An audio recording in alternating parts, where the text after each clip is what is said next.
प्रिय बच्चों, नमस्ते। एक बार फिर आपका हमारे चैनल पर बहुत बहुत स्वागत है। हम बच्चों जो कक्षा 10 की किताब है क्षितिज, उस पर बात कर रहे थे। हमने अभी कुछ कविताओं के पन्नों पर बात की थी, उसके भावों पर बात की थी और शिल्प पर बात की थी।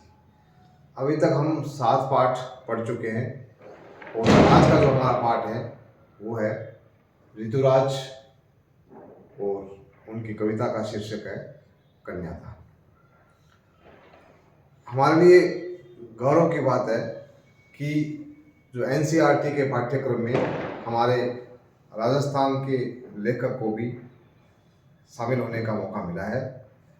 ऋतुराज हमारे यहाँ भरतपुर जिला है, वहाँ जन्मे थे, वहीं पले बड़े थे और उसके बाद में जयपुर आ गए और अभी जयपुर में रहते हैं। और इन्होंने 8 कविता संग्रह लिखे हैं, जिसमें आप ये देख रहे हो कि ये मरण धर्मा और अन्य, पुल पर पानी, सूरत नीरत, लीला मुखारविंद, ये चर्चित इनके कविता संग्रह हैं।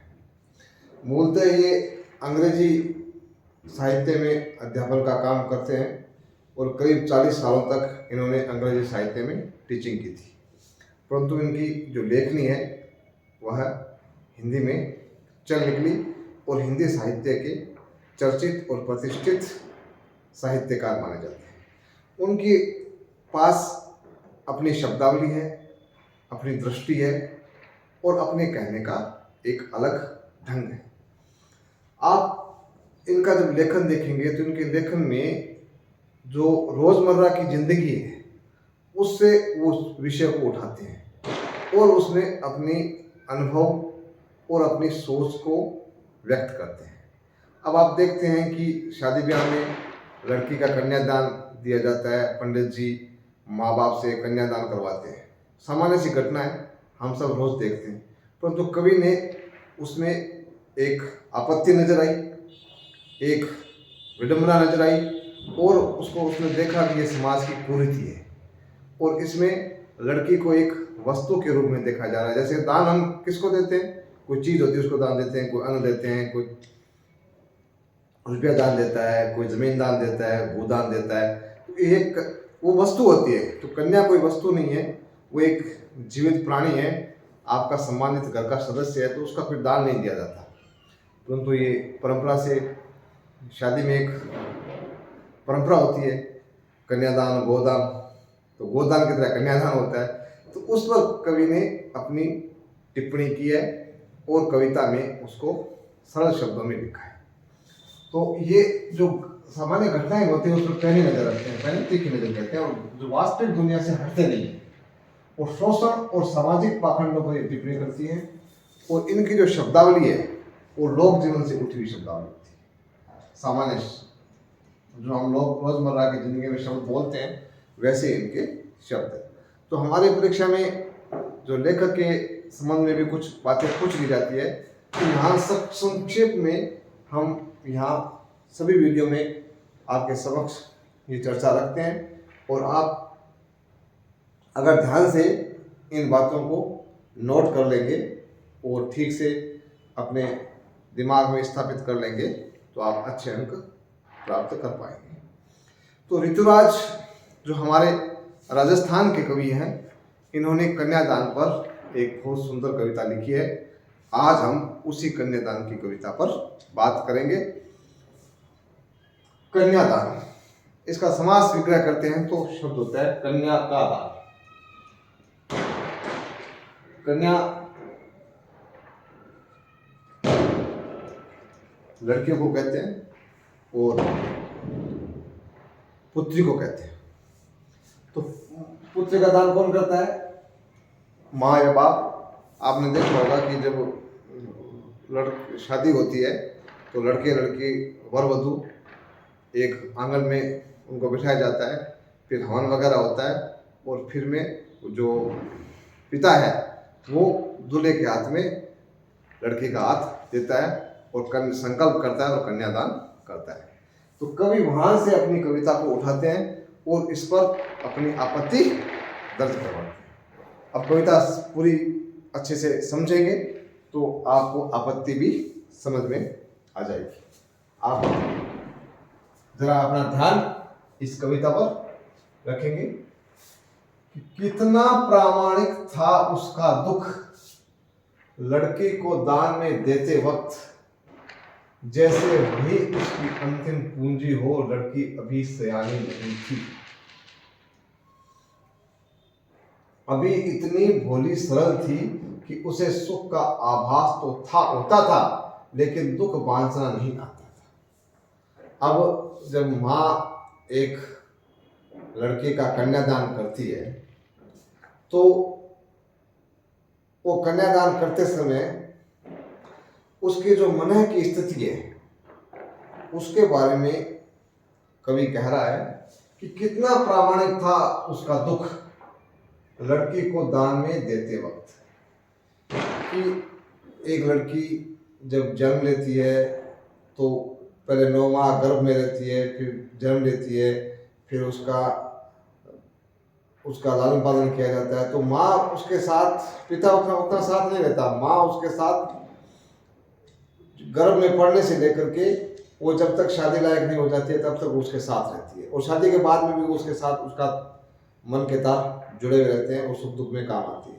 तो कितना प्रामाणिक था उसका दुख, मतलब उसका जो दुख, एक तो दुख होता है जो दिखावटी दुख होता है भी, जैसे कोई पड़ोसी होते हैं या सगे संबंधी भी आते हैं, वो भी अपनी पीड़ा व्यक्त करते हैं, या जैसे कहीं कोई मौत होती है तो पूरा मोहल्ला भी एक तरह से शोक संवेदना व्यक्त करने आता है। उनकी जो संवेदना होती है वो एक सीमित होती है और उसको हम प्रामाणिक नहीं कह सकते। प्रामाणिक वो होता है जो दुख किसको होता है, बेटी को होता है, बेटे को होता है, सगे नजदीक के जो रिश्तेदार जिनका उसके साथ रोज का आनंदन होता है। तो वैसे ही जो उसका जो दुख है विदा करते समय, वो दुख उसका वास्तव में प्रामाणिक था, मतलब वास्तविक था और नेचुरल था, वास्तविक था और प्राकृतिक था, उसमें कोई बनावटीपन नहीं था।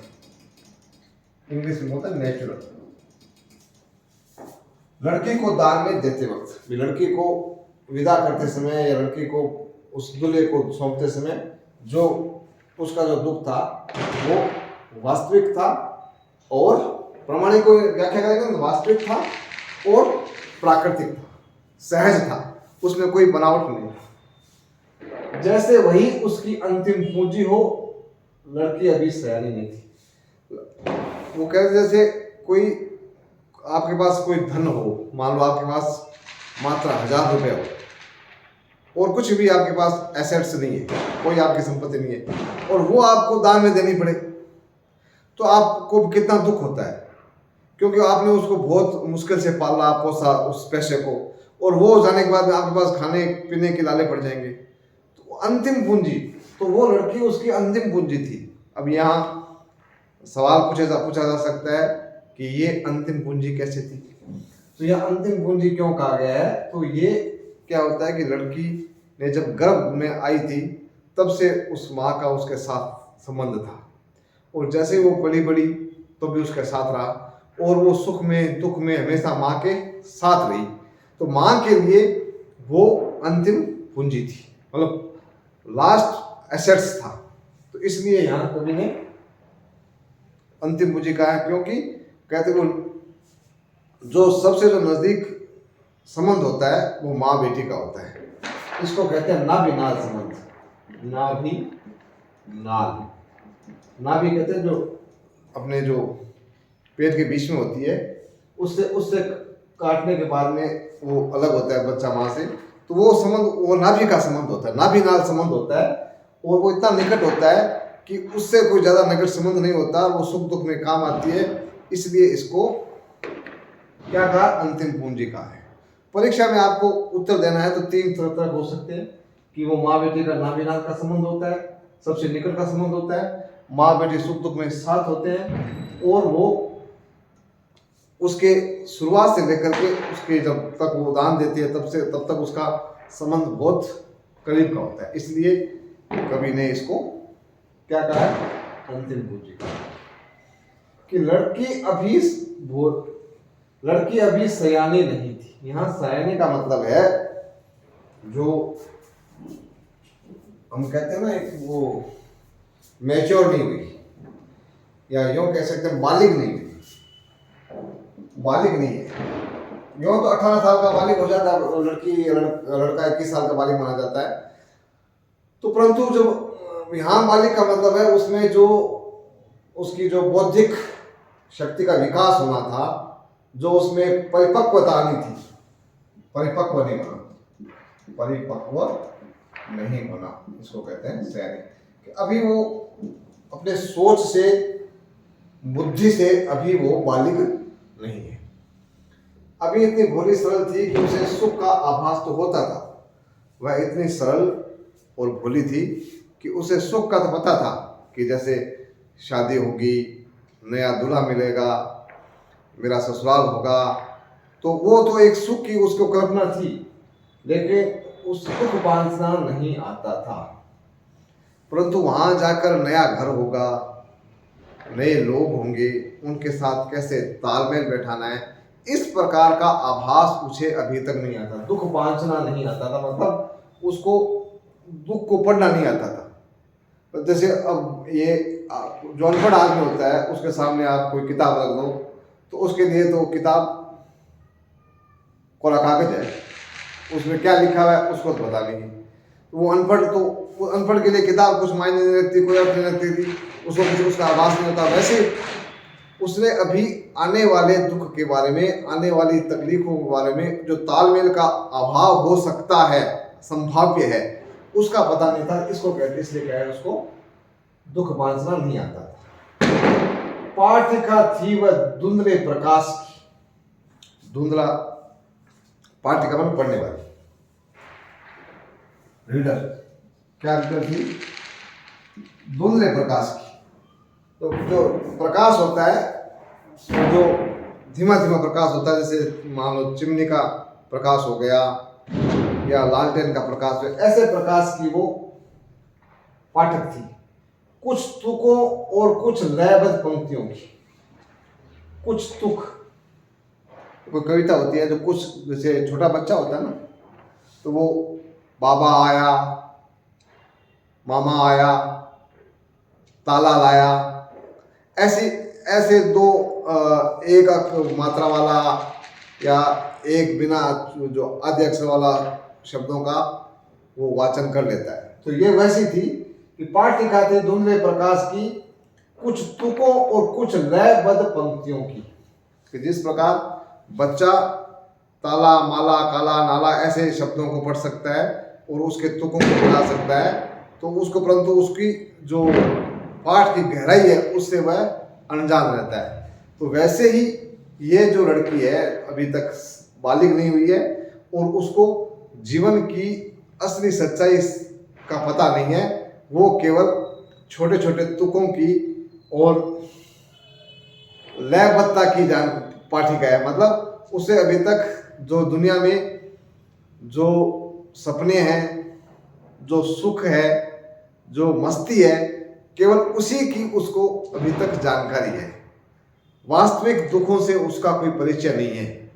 इसका यहाँ कवि ने इसलिए इस पंक्तियों का प्रयोग किया है। जब नया बच्चा होता है, वो उस कविता में, कहानी में मर्म क्या है इसके बारे में उसको पता नहीं होता। वो केवल सरल सी कविताएं पढ़ लेता है, तुक पढ़ लेता है। Johny Johny yes papa, eating single no papa, telling lies no papa, opening mouth ha ha ha ha ha हा, सुगर, ये वो बच्चा पढ़ लेता है। अंदर इस कविता में क्या है उसका उसको कोई मालूम नहीं होता। तो वैसे ही कवि कहना चाहता है कि ये सरल भोली है और उसको दुनिया की जो खूबसूरती है, दुनिया की जो मस्ती है, उसकी तो जानकारी है, परंतु दुनिया में तकलीफ, संघर्ष, पीड़ा, तनाव, इससे वह बिल्कुल बेखबर है। इसलिए ये शब्द कहा गया है कि माँ ने कहा पानी में झांककर अपने चेहरे पर मत रीझना। अब देखो माँ सीख दे रही है और कवि ने कितना अपना अनुभव को काम में दिया है। कि जैसे लड़की थोड़ी सी सयानी होती है, लड़का हो या लड़की, वो अपने दर्पण में मुख को देखती है, फिर अपने दर्पण पर मोहित होती है। जैसे आजकल मोबाइल में क्या करते हैं कि जैसे ही मोबाइल हाथ में आया, उसको पहले सेल्फी मोड पे लेंगे और यूँ करेंगे, ठीक। फिर वो उसको अपने आप पर मोहित हो जाएंगे, अपने आप पर मोहित, जैसे नारद मोहित हुआ था। नारद वाला प्रसंग सुना होगा ना, विष्णु भगवान ने माया से नारद को बंदर बना दिया था और नारद बंदर ऊपर ही मोहित हो गया था। फिर वो पूरी कथा होती है, फिर रामचरितमानस का जन्म होता है। तो वो वैसे ही स्थिति आज नारद जैसी स्थिति हम सब की है। तो वहाँ उस जो प्रवृत्ति होती है लड़की की, उस पर कवि ने यहाँ अपनी निगाह रखी है कि अपने चेहरे पर मत रीझना, पानी में झांककर मतलब ऐसे पानी में, वो पानी दर्पण है, प्राकृतिक दर्पण है, उसमें देखते तो अपना चेहरा दिखता है, तो उस पर अपनी सुंदरता पर मोहित मत हो जाना।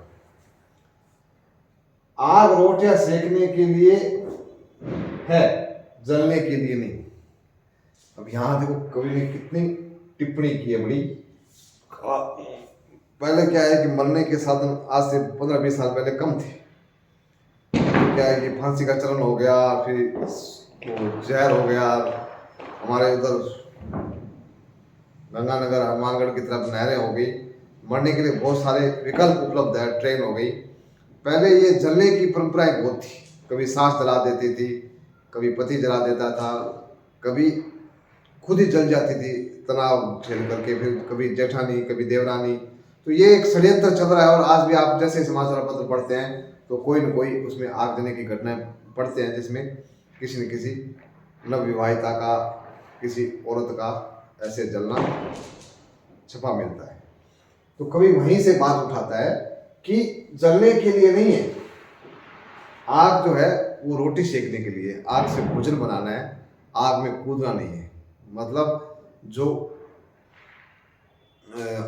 आपको अपने आप को खत्म नहीं करना है, आपने आप को जिंदा रखना है। जीवन में जो आग है उस वो आग आपको, आपके लिए भोजन प्रदान करने वाली बने, पोषण प्रदान करने वाली बने, न कि जीवन समाप्ति के लिए बने।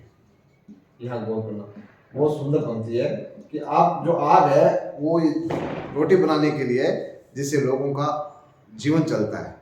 ये आग मौत के लिए नहीं है, जैसा समाज में घटित हो रहा है। तो कवि ने यहाँ समाज में जो दहेज को लेकर के, जो अन्य कारणों से लेकर के जो लड़कियों की मौत हो रही है जलने से, उस पर कवि ने टिप्पणी की। वस्त्र और आभूषण शाब्दिक भ्रमों की तरह बंधन है स्त्री जीवन की। अब देखो कवि ने उल्टा किया है। ये उपमान, जो उपमान है, उपमान तो ये होना चाहिए। अब कवि ने वस्त्र और आभूषण शाब्दिक भ्रमों की तरह है, बंधन है स्त्री जीवन की। अब यहाँ देखो कवि ने क्या किया है कि ये जो कपड़े हैं और आभूषण हैं, इनको किसके समान बताया? शाब्दिक भ्रमों की तरह। जैसे कई लेखक होते हैं तथाकथित, तथाकथित का मतलब होता है नाम के लेखक होते हैं, वो शब्दों का भ्रमजाल खड़ा करते हैं, शब्दों का आडंबर खड़ा करते हैं। केशव के बारे में कहा जाता है कि केशव बहुत प्रतिभाशाली कविता था, परंतु वो शब्दों की आडंबर के चक्कर में फंस करके चर्चित कवि नहीं बन पाया। तो शाब्दिक भ्रमों की तरह वस्त्र और आभूषण है। आपको मतलब पति ने अच्छे कपड़े दिला दिए, ससुराल ने अच्छे आपको गहने दिला दिए, तो ये जीवन की वास्तविकता नहीं है। जैसे कविता में अगर आपके अर्थ की खूबसूरती नहीं है, भाव की खूबसूरती नहीं है, तो वो कविता सुंदर नहीं बन सकती। उसमें केवल शब्द होंगे, शब्दों का जाल होगा, तो वो कविता अच्छी नहीं बनेगी। कविता अच्छी कब बनेगी? जब उसमें अर्थ होगा, उसमें भाव होगा, चाहे छोटी सी कविता हो।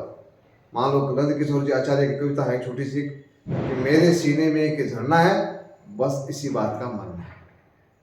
अब यहाँ झरने और संवेदनशीलता, मरने, तो वो सब बातें एक दो पंक्ति में आ गई। अब बहुत सारे शब्द लिखे, अर्थ कुछ नहीं निकले, तो वो कविता नहीं होती। तो उसकी खूबसूरती किसमें है?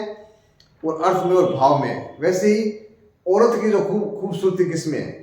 उसके चरित्र में है, उसके व्यक्तित्व में। चरित्र में कह दो, करेक्टर कह दो, व्यक्तित्व कह दो। वो अच्छा सोचेगी, अच्छा लिखेगी, अच्छा पढ़ेगी, अच्छा चिंतन करेगी, तो वो अच्छी सोच होगी, उसका चरित्र अच्छा होगा, तब उसके लिए वो व्यक्ति बड़ा होता है। मैंने अच्छे कपड़े पहन लिए, अच्छे मैंने बाल बना लिए, बाल को कलर कर लिया, तो मैं अच्छा नहीं हो सकता। मुझे अच्छा बनना है तो मुझे कर्म मेरे अच्छे होने चाहिए, मेरी सोच अच्छी होनी चाहिए, मेरा करेक्टर अच्छा होना चाहिए। तो वैसे ही वस्त्र आभूषण शाब्दिक बंधनों की तरह बंधन है स्त्री जीवन की। ये तो स्त्री जीवन के एक तरह से उसको बांधते हैं। जैसे आपने पाजे पहना दी तो उसको पैरों बांध दिया, चूड़ियां पहना दी उसको हाथों से बांध दिया, नथ बना दी नाक से बांध दिया, कान बंद, तो उसको सब जगह वस्त्र है वो उसको बांधने के हैं, उसकी आजादी को छीनने के औजार हैं, उसकी आजादी छीनी जा रही है।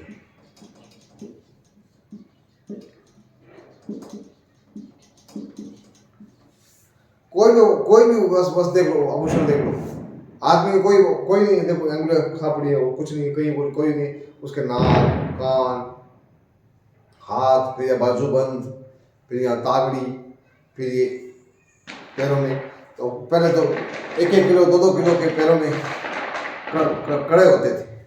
तो ये सब उसके आज़ादी के छीनने के औजार हैं। इनको जिंदगी की वास्तविकता मत मानना, ये तुम्हारे बंधन है, ये तुम्हारा असली चरित्र नहीं है, तुम्हारा व्यक्तित्व का हिस्सा नहीं है। ये केवल तुम्हें तुम्हारी सुंदरता के भ्रम में आपको बांधने का काम है, आपकी आजादी को छीनने का काम है। मां ने कहा लड़की होना, पर लड़की जैसी दिखाई मत देना। बहुत अच्छी बात करना। कई बार क्या होता है कि हम लोग कहते हैं कि तुम्हारे कितने बच्चे हैं? कि एक लड़का है और एक लड़की है। मैं तो लड़की को भी लड़के जैसे ही मानता हूँ। क्यों मानते हो भैया? लड़की है लड़की जैसी मानो, लड़की भी अच्छी होती है, उसके भी विचार होते हैं, उसका भी सुख होता है, उसको भी कोई तकलीफ होती है, तो उसको लड़की को लड़की की जैसे मानो। बराबर क्या है? लड़की का अपना रूप है और लड़के का अपना रूप है, उसकी अपनी खूबसूरती है, लड़के की अपनी खूबसूरती है। तो कह रहे हैं मां ने कहा लड़की होना, पर लड़की जैसी मत दिखना। अब लड़की, यहाँ जो लड़की जैसी है ना, यहाँ आपको लाक्षणिक अर्थ ग्रहण करना पड़ेगा। लाक्षणिक अर्थ होता है, जैसे हम कहते हैं किसी को ये तो निरा गधा है, तो यहाँ गधा का मतलब गधा नहीं है, मूर्ख है। हम कहते हैं बिल्कुल गाय, यहाँ गाय का मतलब गाय नहीं है, गाय का मतलब सुधा, सरल है, सहज है, भोला है। तो यहाँ लड़की का लाक्षणिक अर्थ क्या ग्रहण करेंगे हम? कि सरल, सीधी, भोली, वो ऐसी सरल, सीधी, भोली, या जो जिसको लोग बेवकूफ समझ जाए। बेवकूफ नहीं होती नहीं है, लोग समझते हैं जिसको।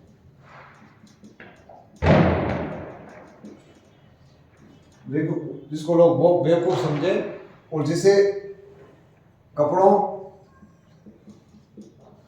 और गहनों में ही, गहनों की बेड़ियों में ही जकड़ा रखी, बेड़ियों में जकड़ के रखी।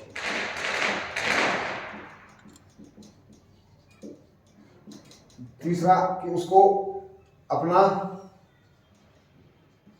व्यक्तित्व विकास का अवसर ही नहीं मिले, विकास का मौका न मिले, तो ऐसी लड़की मत दिखना। ये तीनों बातें हैं। अब आप ऐसे प्रश्न आते हैं कि कवि ने यहाँ ऐसा क्यों कहा है कि लड़की, मां ने कहा लड़की होना, पर लड़की जैसी मत दिखना। तो ये कवि इसलिए कह रहा है कि लड़की के जो लाक्षणिक अर्थ यहाँ है कि ऐसी लड़की जो भोली, सीधी, जो सयानी न हो, जो अपने वस्त्रों और आभूषणों में खोई रहती हो, जिसका कोई व्यक्तित्व न हो, जिसका अपना कोई चरित्र नहीं हो, तो ऐसी लड़की जैसी मत दिखना, अर्थात ये चीजें तुम्हारे भीतर नहीं आना चाहिए। तुम एक प्रकृति ने तुम्हें जो तुम्हारा सेक्स मिला है, तुम्हें जो लड़की मिली है, उसमें कोई बुराई नहीं है, परंतु लड़की का जो लाक्षणिक अर्थ जिस जो समाज ग्रहण करता है, वो उस अर्थ में तुम सिमट कर मत रहना। तो ऐसा प्रश्न आए तो आप इसको इस रूप में लिख सकते हैं। तो अभी जहां जहां भी प्रश्न बनते हैं मैंने उसको लिखने की कोशिश की है और आपको समझाने की कोशिश की है। तो ये अभी जो हम बात कर रहे थे, तो हम दोनों बात साथ कर रहे थे। तो कविता का जो भावार्थ भी कर रहे थे और कविता का जो अभिव्यक्ति पक्ष है, अभिव्यक्ति कहते हैं शिल्प को, जो कहा कैसे गया है उसको, ये शिल्प अभिव्यक्ति एक ही बात है। अब इसमें अभिव्यक्ति पक्ष में यह आ सकता है कि कवि की भाषा बहुत सरल है। देखो कोई भी कहीं भी कोई कठिन शब्द नहीं है, आपको मुझे लिखने की जरूरत नहीं पड़ी। और जो कवि ने लाक्षणिकता का प्रयोग किया, जैसे ये लाक्षणिक भाषा का प्रयोग है। अब ये भी कह सकते हो यहाँ उपमा भी है, जैसे आगे ना उपमा और उदाहरण अलंकार दोनों एक साथ प्रयोग हुए हैं। उदाहरण वहाँ होता है जहाँ जैसे शब्द आ जाता है, और उपमा वहाँ होता है जहाँ समानता सूचक होती है। तो और यहाँ आग रोटियां सेकने जलने के लिए यहाँ भी वही लाक्षणिक भाषा का प्रयोग है।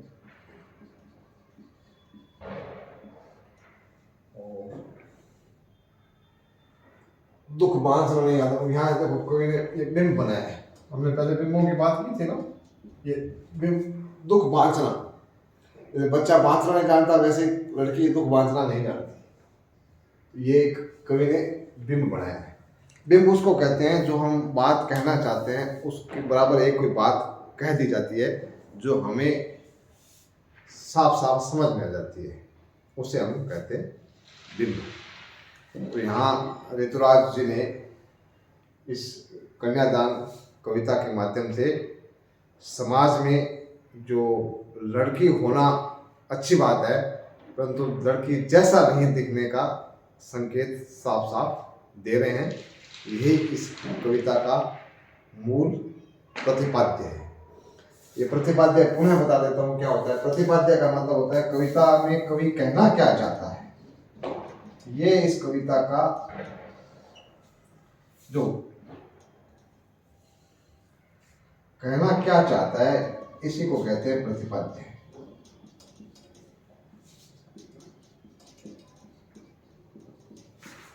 तो कवि प्रश्न आ जाए प्रतिपाद्य संदेश क्या कहना चाहता है, विषय वस्तु क्या है, वर्ण्य विषय क्या है, तो ये सभी केवल शब्दों का एक जाल है, अर्थ सबका एक ही है। और कविता की भाषा जरूर सरल है, परंतु बात इसमें गहरी है, शुरू से गहरी है बातें। क्योंकि अंतिम पूंजी हो तो यहाँ भी एक प्रश्न होता है अंतिम पूंजी क्यों कहा गया, उसकी बात हमने की। तो सयानी नहीं हुई ऐसा क्यों कहा, क्योंकि वो अभी तक उसको जो ससुराल में होने वाला दुख है, वहाँ जो सामंजस्य की समस्या आएगी उसका अभी तक भान नहीं है, इसलिए उसको सयानी कहा गया।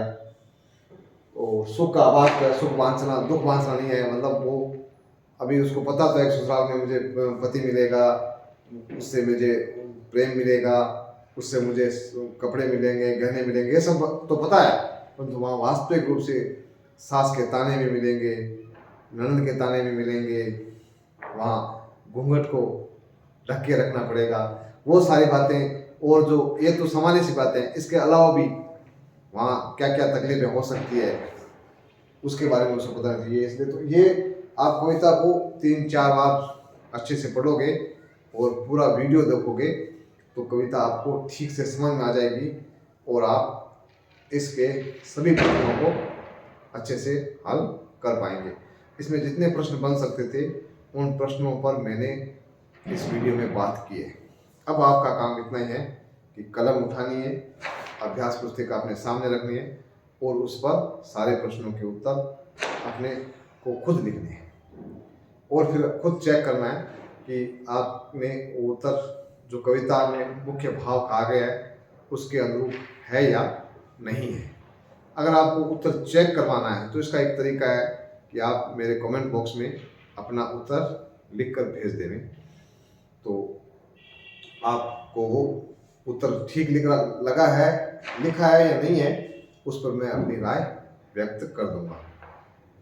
प्रिय बच्चों और साथी शिक्षकों, सभी से अनुरोध है कि आप इस वीडियो को जरूर देखें, क्योंकि वीडियो में मैंने कविता को बहुत बारीकी से और बहुत सरल भाषा में समझाने की कोशिश की है। आप दूसरे जो अन्य वीडियो देखेंगे उसमें वो गंभीरता और भाषा की कठिनता मिलेगी और एक एक पंक्ति को उसमें समझाया नहीं गया है। मैंने एक एक पंक्ति को और उस पंक्ति में जो क्या कहना चाहता है कवि, उस पर बात की है।